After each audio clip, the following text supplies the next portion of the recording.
E aí, gente, tudo bem? Vamos continuar o nosso estudo em casa, né? Sexto ano. Hoje nós vamos falar sobre ecologia. Então, pega o seu livro, acompanha com a gente. Esse módulo, né, a aula 3, a gente vai falar sobre a vida e ambiente no planeta Terra. É o módulo 16, 17 e 18. O que seu livro ele está falando a respeito desse assunto, né?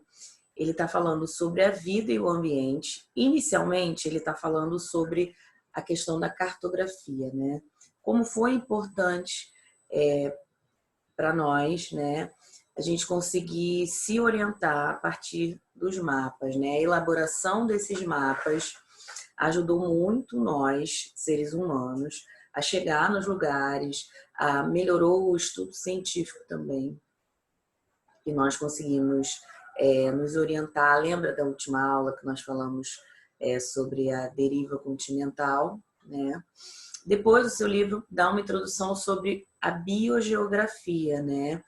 Que é o estudo dos ambientes da Terra, sob a ótica biológica, né? Sobre a vida. E depois ele dá uma introduzida em tecnologia. Isso é importante para quê? É importante porque a gente vai começar a entender como que é a importância da ecologia no nosso dia a dia, né? No nosso estudo. Então, vamos iniciar, para a gente falar sobre ecologia, a gente precisa falar sobre os níveis de organização da vida. Preste atenção, porque isso é básico, vocês vão estudar isso ainda muitas vezes da vida de vocês. E a gente começa pela menor partícula que a gente tem, que é indivisível, que não pode mais ser dividida. São os átomos, né? O átomo de carbono, o átomo de hidrogênio. Esses átomos, eles se agrupam e formam as moléculas. Moléculas é um agrupamento de átomos. Pode ser uma molécula simples, formada por um único átomo, e pode ser uma molécula mais complexa, formada por átomos diferentes. Essas moléculas, elas se agrupam e formam as organelas. As organelas são estruturas que estão dentro do citoplasma da célula, que têm a função de exercer todo o nosso metabolismo celular. A gente tem essas organelas, né, se organizando e formando as células, que se juntam e formam um tecido. O que isso quer dizer? Quer dizer que um grupamento de células específicas, né, formam um tecido. Por exemplo, células do fígado se juntaram e formaram um tecido hepático, tecido do fígado. A gente tem esses tecidos se organizando e formando os órgãos. Aí o nosso esquema ele dá um exemplo de um osso. A gente tem esses órgãos se juntando e formando um sistema. Todos esses sistemas eles se juntam e formam o que a gente chama de um organismo, nós, né? Esses organismos, eles se juntam, né? É o que a gente chama de população. Uma população são indivíduos que estão numa mesma área, né? Coexistindo, sobrevivendo. Essas populações, elas se agrupam formando as comunidades, que se agrupam formando os ecossistemas, que é formado pela parte biológica e pela parte que não tem vida, né, que a gente chama de abióticas. Ela é formada pelos elementos bióticos, que é o que tem vida, e pelos elementos abióticos, que não tem vida. E o conjunto disso tudo formam o que a gente chama de biosfera. Os átomos é a menor parte, aquela que não pode ser dividida, e a biosfera é a maior parte. O que a gente tem? A gente tem que a ecologia ela é uma ciência que estuda os seres vivos interagindo com o ambiente. E de que forma que esses seres vivos eles podem interagir com o ambiente? Através das suas relações com o ambiente. A gente tem aí um exemplo, que é a ação antrópica, né? A ação do homem nos ambientes. E a gente tem as relações dos seres vivos com os próprios seres vivos que vão impactar nesse ambiente. E esse ambiente ele é dividido em ecossistemas, né? A gente tem dois grandes ecossistemas. Os ecossistemas terrestres e o ecossistema aquático. O aquático a gente entende oceano, água doce, os sistemas de transição, né? As restingas, por exemplo. A gente tem também... esqueci o nome. A gente tem os outros ecossistemas, manguezal, que é um ecossistema de transição. Então, a ecologia, ela estuda tudo isso.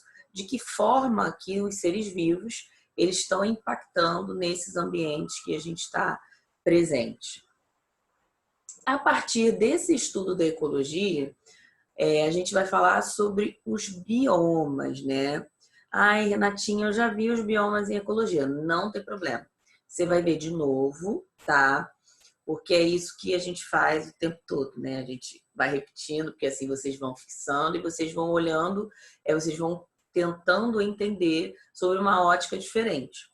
Então, o bioma, a gente fala que é um conjunto de ecossistemas com características específicas. E essas características vão ser determinadas pela posição geográfica no qual esses biomas estão, e principalmente a partir da interferência do clima nesses biomas. Então, essa imagem é uma imagem que você pode observar, uma imagem do seu livro também, que ela está falando sobre o quê? Ela está mostrando os principais biomas do nosso planeta e a gente pode ver que se ela está próximo da linha do Equador, a gente tem uma incidência climática que vai fazer com que esses biomas eles tenham as mesmas características. Se eles estão acima da linha do Equador, eles têm incidências climáticas, né, devido à posição que eles estão de luminosidade, de incidência de luz solar, vai determinar esses biomas. Quem são esses biomas? Efetivamente, quem são esses biomas? De vez em quando, é preciso que você volte nesse mapa para que você não precise decorar características dos biomas. Então, o primeiro bioma que a gente vai estudar é a tundra, né? A tundra, quando a gente observa aqui no nosso mapa, ela está mais ou menos aqui acima, tá? Ela pega ali Canadá, né? Uma parte do norte dos Estados Unidos, e é uma região que recebe o quê? Baixa intensidade luminosa. Essa baixa intensidade luminosa vai causar o quê? Pouca evaporação e pouca chuva ao longo do ano.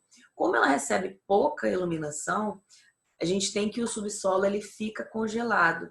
Então a gente não tem uma grande quantidade de seres vivendo ali, nem árvores muito grandes, né? A gente tem um predomínio de vegetação rasteira, justamente por conta desse local onde ele está presente, que recebe baixa luminosidade. Esse é um exemplo de uma tundra, você pode ver que é formado por gramíneas, o subsolo é congelado, então a gente não tem muitas espécies sobrevivendo ali. Próximo bioma que a gente vai estudar é taiga, chamado de floresta de coníferas. Por que coníferas? Porque as árvores que são características desse bioma, elas parecem um cone, né? Elas têm uma ponta. E como a gente está um pouquinho mais abaixo, né, da tundra, a gente tem períodos um pouco mais longos, mais quentes um pouco.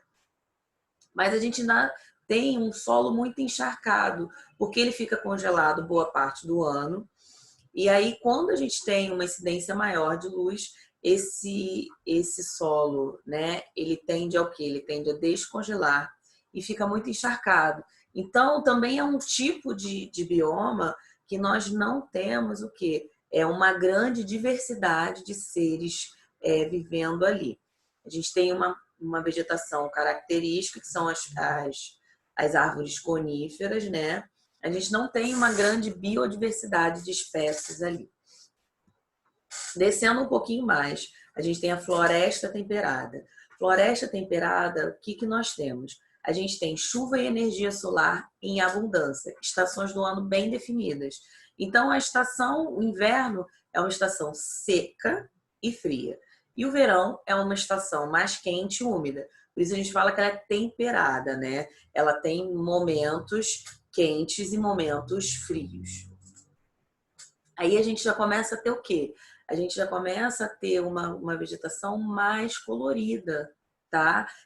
Vegetações que perdem as suas folhas no inverno, por exemplo. É o característico que a gente tem daqueles locais que tem as suas estações bem marcadas, né? Outono, essas árvores vão ficando mais secas, mais amareladinhas, perde as suas folhas no inverno. E no verão a gente tem o quê? As flores, a gente tem cores, justamente porque nessa época a gente tem uma maior intensidade de luz ali chegando. Próximo é a floresta tropical. Essas regiões que abrigam essa floresta tropical, elas estão o quê? Entre os trópicos. E o que a gente tem? A gente tem uma grande quantidade de chuvas o ano inteiro, porque eles recebem uma alta intensidade solar. E essa alta intensidade leva ao quê? Uma maior evaporação. E essas florestas tropicais, elas abrigam o quê? Uma grande quantidade de seres. Eles apresentam uma biodiversidade. Aí um exemplo de floresta tropical, tudo muito bonitinho, tudo muito verdinho. Nós temos vegetação rasteira, a gente tem vegetação maior. Por quê? Porque esse tipo de florestas, né, quando a gente tem a vegetação mais alta, ela acaba fazendo sombra e nós temos seres que não gostam de luz. Então, ela consegue abrigar tanto os seres que gostam de luz, que necessitam da luz, como os seres que não gostam de luz, aqueles que estão ali paradinhos na sombra. O que nós temos agora? Os campos, né? Temperaturas altas durante o dia e muito frias à noite. Por quê? Porque é um local que a vegetação é rasteira e as árvores são de pequeno porte. Então a gente não tem as árvores maiores para o quê? Para manter uma temperatura com pouca variação. A variação é muito grande nesses ambientes. Então a gente também não tem uma diversidade muito grande de seres sobrevivendo aí nesse ambiente. A gente já está acabando. Savana, que a gente tem a savana característica, que é da África, mas nós temos outros ambientes também que a gente tem a savana, como por exemplo a Caatinga é um exemplo de uma savana, né? A gente tem um clima muito seco e quente, e a vegetação, ela apresenta o quê? Adaptada para baixa disponibilidade de água. Então, a gente tem árvores de pequeno porte, gramíneas, e a gente tem aquelas adaptações, por exemplo, espinhos, caule com espinho, né? Raízes mais profundas para poder chegar na água que estão nos lençóis mais profundos. Então, são vegetações que estão mais adaptadas à baixa disponibilidade de água. Exemplo clássico aí de uma savana é a savana africana, né? Com poucas árvores, a gente tem os seres ali sobrevivendo sob aquela disponibilidade solar ali o tempo todo.